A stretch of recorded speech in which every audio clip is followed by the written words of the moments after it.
여러분, 오늘은 올바른 문학교육 어떻게 가능한가?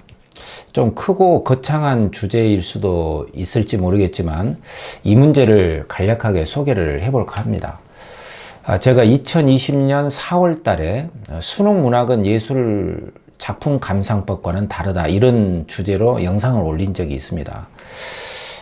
우리 한국 사회의 문학 교육은 크게 양분화되어 있습니다. 하나는 입시, 그야말로 시험으로서의 문학이 있습니다. 수능, 그리고 내신에서 활용되는 문학 교육이 있어요. 이것은 그야말로 맞냐 틀리냐 이런 것을 묻는 시험용 문학입니다. 이것이 대세를 이루고 있는 것은 여러분들이 잘 알고 있고요. 또 하나는 예술로서의 문학입니다. 문학이 예술에 속하잖아요. 그리고 그 예술은 삶을 다양하게 해석하게 하고 또 상상과 어떤 이제 자유로운 창조적인 사고를 이끌어 주기도 합니다. 좀 거창하게 이야기하면 우리 삶의 어려운 문제점들을 해결해 주고, 삶의 의문점을 또 궁금증을 해소해 주고, 치유 또 성장하게 해주는, 더 나아가서는 삶을 구원해주는 영역으로서의 문학의 활용법이 있습니다. 근데 이 부분은 학교나 학원 이런 데서는 너무나 등한시되고 있는 것이 사실이에요. 그래서 이 두 가지 문학의 성격이 있다. 근데 이 점을 크게 정말 분명하게 이해하는 것이 양자의 영역을 확실하게 더 효과적으로 밀고 나갈 수 있는 방법이기 때문에 이 두 가지에 대해서 선명하게 제가 조금 압축적으로 설명을 좀 해보겠습니다. 그리고 마지막에는 올바른 문학 교육에 대한 강연이라든가 또 수능이나 내신 학습으로서의 문학 교육에 대한 특강, 이러한 신청법에 대해서도 안내를 좀 하겠습니다. 이 두 가지 영역의 문학은 상당히 특징도 있고 한계도 있고, 이 두 가지 방향은 그 가능성이 있다, 이 점을 결론적으로 먼저 말씀을 드릴게요. 그리고 그 두 가지 영역을 잘 이해하고 활용을 하면 나름의 문학의 그 실용적인 방안이 있습니다. 네, 이 점에 대해서 제가 좀 소개를 좀 해볼게요. 화면을 보면서 같이 한번 보시죠. 자, 올바른 문학 교육, 이제 크게 보면 이렇습니다. 그리고 시험으로서의 문학은 수능이나 내신, 학습법으로서의 문학입니다. 과연 이제 학습으로서의 문학은 무슨 뜻인지 설명을 해 드릴게요. 두 종류의 문학을 구별하는 게 우선 시급하다고 저는 생각을 하거든요. 자, 먼저 수능 문학 학습으로서의 한계도 있고 가능성도 있어요. 그러니까 지난번에 제가 이제 이 영상에서 여기 있잖아요. 2020년 4월 9일 날 올린 영상인데 지금도 올라와 있거든요. 수능 문학 감상법은 예술과 다르다. 거기에서 최승호 시인이 내가 쓴 작품인데 내 작품의 수능 문제를 내가 거의 다 틀렸다, 이럴 수 있느냐. 그래서 수능 문학, 입시, 시험으로서의 문학에 대해서 아주 통렬하게 최승호 시인이 비판을 한 기사가 있었어요. 황석영 소설가도 마찬가지입니다. 그러니까 그가 쓴 그 산포 가는 길이 수능 문제로 냈는데 황석영 선생도 문제를 풀었는데 거의 다 틀린 거예요. 절반 이상이. 그래서 이런 현상을 두고 김영하라는 유명한 소설가 있지 않습니까? 그분도 나는 내 작품이 문학 교과서에 실린다면 나는 거부하겠다, 이런 말까지 했단 말이에요. 그러니까 여기에는 이제 심각한 입시와 시험으로서의 문학과 실제 예술 작품을 창작하고 자유로운 정신으로 예술 활동을 하는 그 창작가들 사이에 건너갈 수 없는 간격과 어떤 그 분리와 괴리의 틈이 있음을 우리가 간파할 수가 있습니다. 그러나 여기는 우리가 이제 혼동 할 수밖에 없는 요인이 있는데 이 두 개는 사실 영역이 다른 문제입니다. 그래서 이 다른 영역의 성격을 확실하게 이해를 할 때 비로소 시험으로서의 문학도 잘 치를 수가 있는 것이고요. 예술로서의 문학도 잘 활용할 수가 있다. 이렇게 생각을 합니다. 자, 그러면 먼저 시험과 입시, 말하자면 학습으로서의 문학은 어떤 한계가 있고 또 그 나름의 어떤 가능성이 있는가, 이 점을 우리가 한번 살펴봐야 하잖아요. 그죠? 그래서 결론적으로 말씀드리면 수능이나 내신 학습으로서의 문학하고 예술 감상으로서의 문학은 그 기준과 속성이 다릅니다. 그렇기 때문에 문학 창작가들이 입시 문학을 아무리 공격을 해도 자기가 다 틀렸다고 이렇게 비아냥거리고 투덜댄다고 해도 입시 문학과 시험과 학습으로서의 문학은 그 빛이 바래지 않습니다. 그 독특한 속성과 기준이 있기 때문에. 그리고 그 예술가들이 자기의 작품을 수능 문제로 내서 자기가 틀렸다고 해서 예술가의 위상이나 예술가의 자질이 훼손되지 않아요. 예술가 활동을 하는데 아무 지장이 없습니다. 그것은 그분들의 수험생이 아니잖아요. 그렇기 때문에 예술 작품은 한번 손을 떠나면 그것을 활용하는 것은 또 다른 차원에서 활용이 될 수가 있기 때문에 그것은 차원이 다른 문제다, 이렇게 생각을 합니다. 그렇기 때문에 수능 문학은 학습으로서의 문학의 성격이 있어요. 채점의 도구로서 활용이 된 거거든요. 그렇기 때문에 그 문학 작품은 맞냐 틀리냐 이렇게 가늠할 수 없는 것은 사실이지만, 그 문학 작품이 하나의 텍스트로 동원이 됐을 때는 이제 채점의 도구로서 동원이 됐기 때문에 거기 텍스트에 나와 있는 내용이 사실로서 잘 확인을 했는가, 그러니까 정보로서 정보 파악을 수험생들이 잘 했는가, 이것을 묻는 거예요. 그리고 논리적으로 대응을 하고 적용을 잘 해서 수험생들이 그 문학 텍스트를 맞았냐 틀렸냐를 판단하는 데 주력을 하는 하나의 그 도구로서의 문학이 활용이 되고 있는 것이죠. 그러니까 그렇게 논리적인 판단 도구로서 문학이 활용이 되고 있는 데에 대해서 예술가들이 좀 짜증을 내고, 내 작품이 이렇게 일률적으로 이 의미가 이것이다 라고 단일적인 의미로 파악되는 데에 대한 불만이 있을 수 있는 것은 맞지만, 이것은 시험으로서 활용이 되고 있기 때문에 그 성격과 기준이 다르다, 이렇게 볼 수 있는 거죠. 그 다음에 두 번째로 예술로서의 문학은 당연히 그 디테일한 표현 방식, 그리고 다양한 의미 해석, 주제가 하나로 단일한 주제로 제공될 수는 없습니다. 예술의 속성상 당연한 거죠. 그리고 어떤 그 주제를 하나로 딱 단일 짓기에는 그 작품에서 우러나오는 풍부한 어떤 의미 내용이나 상상, 그리고 독자의 그 고유한 삶의 경험에 따라서 얼마든지 자유롭게 해석이 되고 창조적인 상상력을 누릴 수 있는 권리를 가지고 있는 것이죠. 그렇기 때문에 예술로서의 문학은 맞냐 틀리냐, 답이 이거냐 아니냐로 재단이 될 수 없는 것은 맞죠. 그렇지만 시험으로서 활용될 때는 차원이 달라진다, 그런 이야기입니다. 그렇기 때문에 수능 문학이나 내신 문학을 잘 하려면 예술로서의 문학과 상상력을, 이 부분을 포기를 어느 정도는 해야 됩니다. 네. 그리고 수능 문학으로서의 한계를 잘 알고, 그렇지만 그 나름의 인지적인 판단 능력을 길러주는 효과가 있어요. 그 가능성을 잘 이해함으로써 시험은 시험으로서의 문학을 잘 대비해 나갈 수가 있다. 그것이 현실적으로 문학을 대비하는 하나의 방법론입니다. 그 부분을 제가 좀 말씀을 드리겠습니다. 첫 번째, 수능 문학은 어떻게 대비를 할 것인가. 첫 번째, 그것은 입시의 도구로 이해를 잘 하셔야 됩니다. 그러니까 예술적인 부분을 여기다 그 잣대를 들이대면 안 된다는 것이죠. 말하자면 학습으로서의 문학이에요.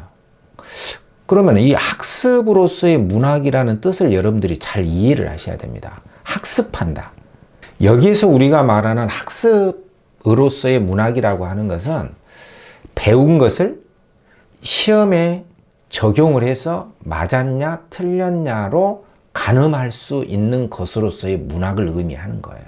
그러니까 예술을 학습을 통해서 예술을 한다 이런 말은 잘 안 하잖아요. 그죠?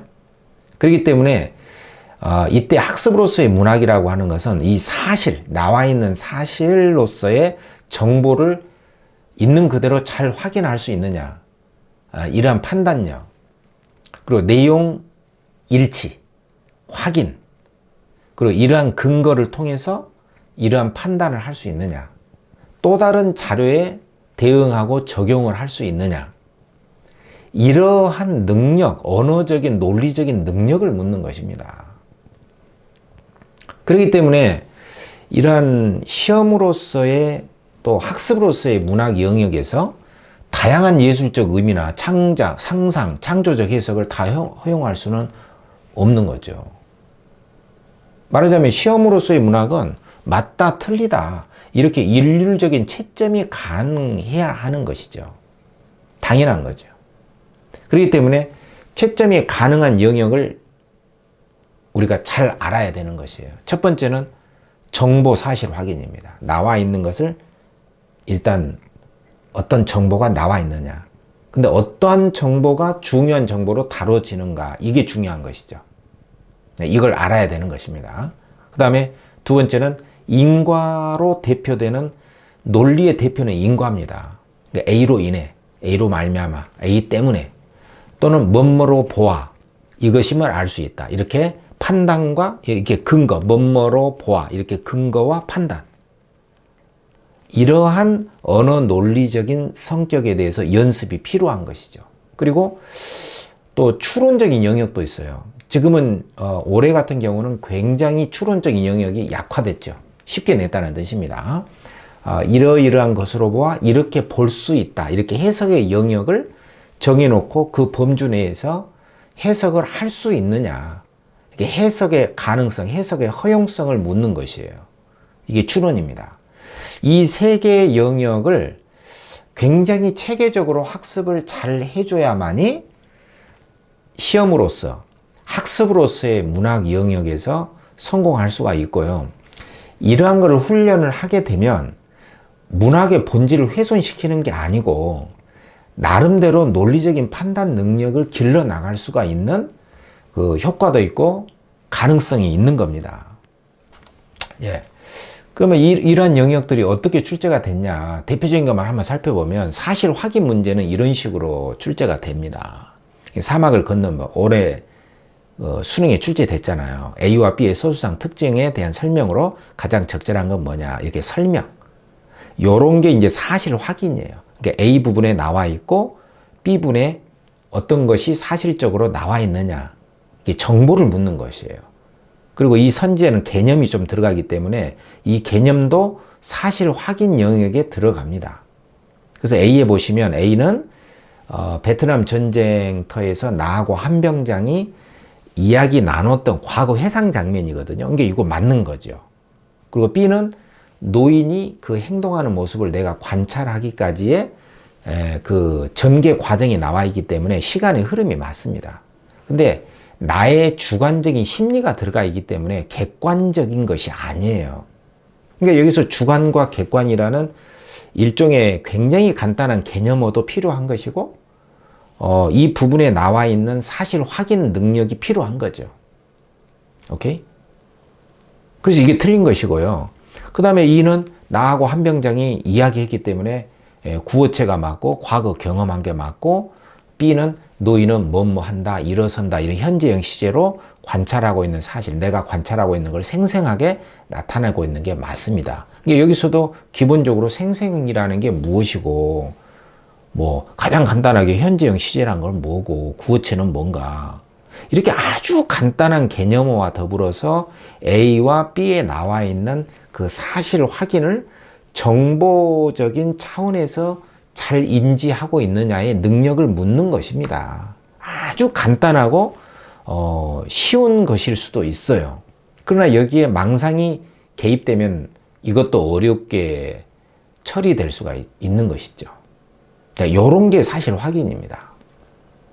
그리고 이제 인과와 근거 추론의 문제라는 것은 어떤 거냐면은 오랜 고전 시가 문제인데 제가 동영상에 그 작품 해설을 내용은 다 올려놨기 때문에 여러분들이 그쪽을 참고를 하셔도 됩니다. 고전 시가 복합 내용인데 삼위인곡하고 나에는 신임의 시조가 있고 답원에는 고전 수필이 나와 있었거든요. 그리고 요 보기가 나오잖아요. 그러니까 이러한 자료들과 제시문하고 보기의 자료를 통해서 이런 것으로 통해 무엇을 알 수 있다. 이게 이제 추론적인 영역이 되는 거예요. 여기에 이제 인과적인 논리도 들어가죠. 이게 이제 문학에서 다루는 논리적인 판단 능력을 묻는 것이죠. 그렇기 때문에 외적 고요와 내적 고요가 있다. 이렇게 설명을 했어요. 그리고 요거를 나의 신임의 시조에다가 적용을 한 거예요. 낙엽이 떨어지는 소리인데 님인 줄 알았다. 이렇게 착각했다는 것은 마음의 내적 고요의 상태에 있지 못하기 때문이겠군. 그러니까 뭐가 나와 있다 이게 아니에요. 그러니까 정보가 아니라 이것은 이러한 자료를 통해서 이 보기의 내용을 낯선 작품에다가 적용을 해서 이끌어내는 거예요. 이게 추론입니다. 추론. 밀추, 미루어서 논의한다 이런 뜻이거든요. 그러니까 마음이 고요하지 못했기 때문에 님 생각으로 가득 차 있었기 때문에 낙엽 소리만 봐도 님인가? 이것은 내적 고요에 완전한 내적 고요에 이르지 못했다. 님이 마음에 들어와 있기 때문에 그렇게 볼 수 있잖아요. 그래서 맞는 것이고요. 이건 나와 있는 게 아닙니다.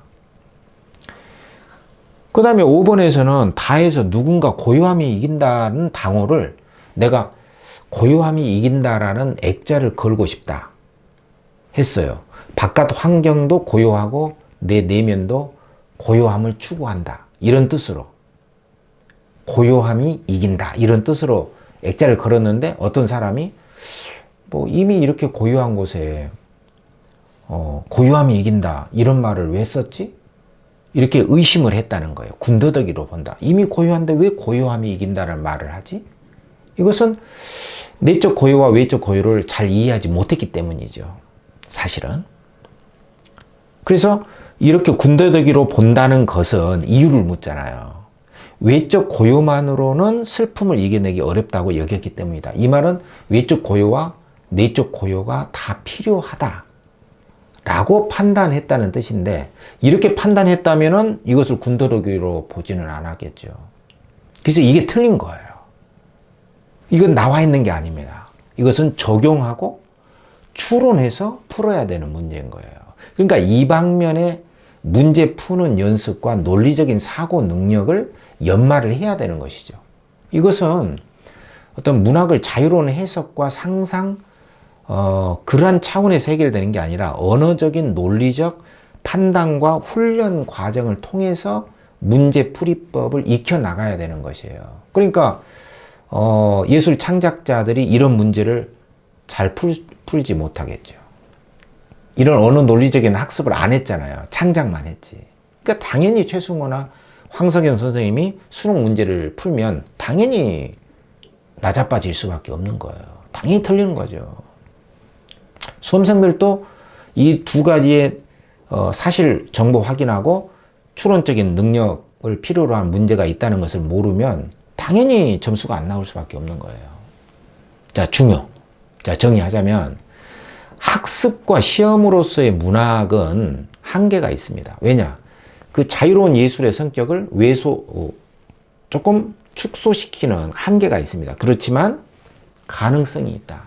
왜냐하면 논리적인 판단 능력이라든가 적용 능력, 학습으로서의 배운 것을 그대로 암기해서 쓰는 게 아니라 수능 문학은 자기가 작품을 이해하고 나와 있는 자료를 잘 확인하고 또 다른 낯선 자료에다가 적용해서 유추해서 논리적으로 적용하는 그 추론 능력을 발휘해야만이 문제를 풀기 때문에 이러한 논리적인 판단력과 적용 능력을 길러 나가는 데는 상당히 효과가 있다. 이렇게 볼 수가 있어요. 그렇기 때문에 수능 문학은 일정한 분량의 문학 텍스트를 도구로 활용해서 나와 있는 정보에 대한 판단력, 인지적인 판단 능력을 묻습니다. 그렇기 때문에 상당히 정보가 넘쳐나는 이러한 정보 사회에서는 이러한 능력을 지니는 게 굉장히 중요하죠. 법률적인 어떤 조항을 있는 그대로 확인해서 이해를 한다거나 이런 것도 중요한 능력 아닙니까? 그래서 망상 없이 있는 그대로 읽는 논리적인 독법이 필수가 됩니다. 이 방법론을 연습을 해야 됩니다. 그럴 때 문학에서 자유자재로 문제를 풀어나갈 수가 있는 거예요. 그러니까 이 부분이 그렇게 예술로서의 문학을 왜곡시켰다. 이렇게만 비판할 건 아닙니다. 그 다음에 두 번째, 학습과 시험의 차원에서 문학을 다룬다. 이 말이 무슨 말이냐면 입시와 시험 그리고 학습으로서의 문학도 일종의 어떤 가능성과 효과가 있다는 거예요. 학습의 효과가 있다는 것입니다. 자, 그래서 학습이라는 것은 뭘 말하냐면요. 사실은 배워서 익힌다 이 말은 인간이 기계처럼 컴퓨터처럼 말 그대로 그대로 지식과 정보를 쌓아서 저장하고 저장한 그대로 출력하는 것을 학습이라고 하지는 않습니다. 우리 인지심리학이라든가 어떤 건 뇌과학에서도 학습을 그런 식으로 보지 않거든요. 학습이 뭐냐면 배운 것을 새로운 상황에 맞게 적용해서 새로운 상황에 잘 맞게 적합하게 활용해서 쓰는 능력을 훈련하는 것이 그 최종 목표예요. 이러한 학습의 성격에 잘 부합하는 게 수능 문학입니다. 어느 정도 맞아요. 예. 그렇기 때문에 문학을 시험으로 친다 라고 하는 이 시험의 효과라고 하는 게 심리학에 있습니다. 이 시험 효과는 뭐냐면 어떤 딱 정해진 어떤 고정된 딱 정해진 답을 찾는 게 아니라요. 시험을 치르면서 낯선 자료를 눈앞에 딱 두고 거기에 적응하고 대응하면서 거기에 맞는 정답을 생성해내는 노력을 기울임으로써 학습이 더 증대되는 거. 이게 창출 효과예요. 그러니까 이렇게 시험적인 상황에서 그 정답을 찾아 나가는 그 적응 능력을 길러주는 게 상당히 인지적인 능력을 키울 수 있는 하나의 중요한 방법이라는 것이에요. 그런 점에서 수능 문학은 단순한 입시, 단순한 시험, 단순한 학습 만으로 공격받고 그 의미가 축소될 수 없는 이유가 여기에 있습니다. 결론. 그래서 수능 문학이라는 것이 시험과 학습에서 결정적인 효과가 나타나려면 이러한 가능성과 효과가 있기 때문에 아까 제가 말씀드렸던 세 가지 영역이 있잖아요. 나와 있는 정보를 있는 그대로 확인하는 연습이 필요합니다. 그러려면은 언어를 있는 그대로 읽는 논리적인 독법, 망상 없이 읽는 훈련이 어느 정도 진행이 돼야 된다. 그리고 인과나 추론적인 문제를 해결할 수 있는 논리적인 언어 훈련이 병행이 돼야 된다. 이 점을 우리가 알 수가 있겠죠. 오케이.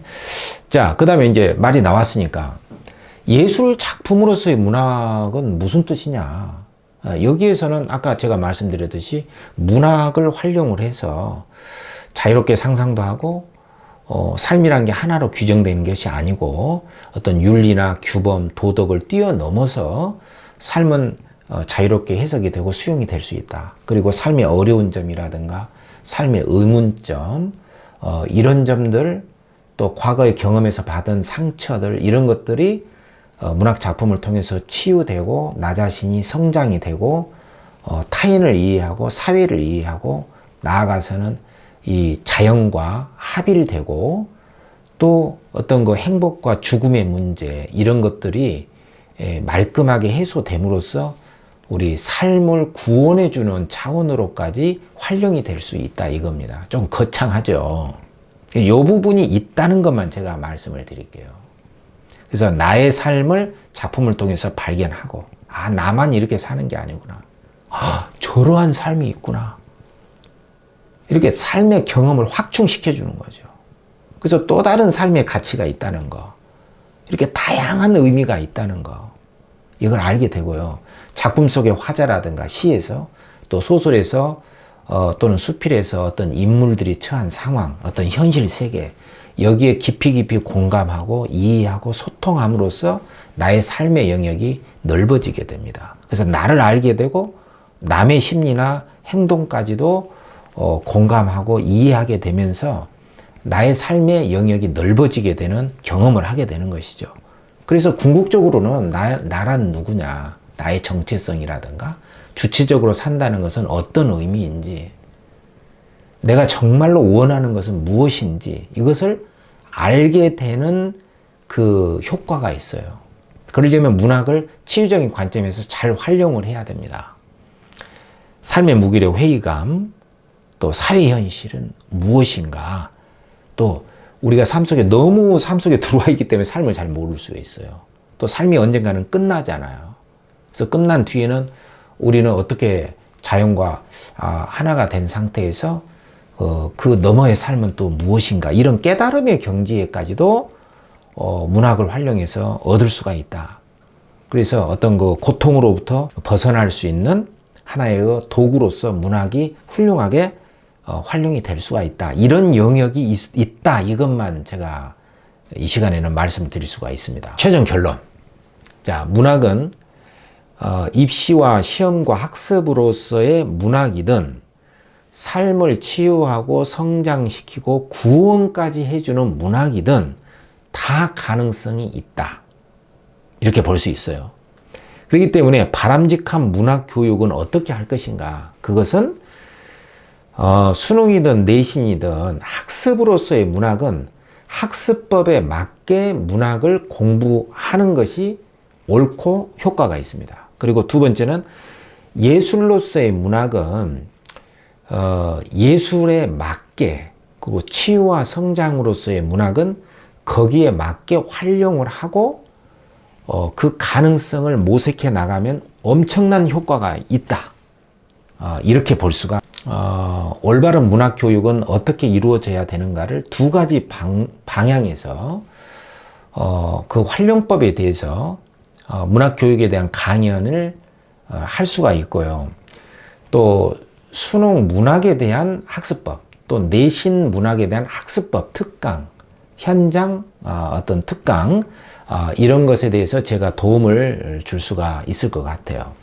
그래서 두 가지 영역에 대해서 이 두 영역에 대한 문학에 대한 강연이나 현장 학습에 대한 특강 문의는 상담에 대한 신청 접수를 제 메일과 번호를 남겨놨기 때문에 여러분들이 많이 활용을 하시고 효과를 봤으면 좋겠습니다. 문학 교육, 어떤 것이 올바른 문학 교육이 될 것인가에 대해서 두 가지 방향에 대해서 짧게 살펴봤습니다. 오늘 여기까지만 하겠습니다.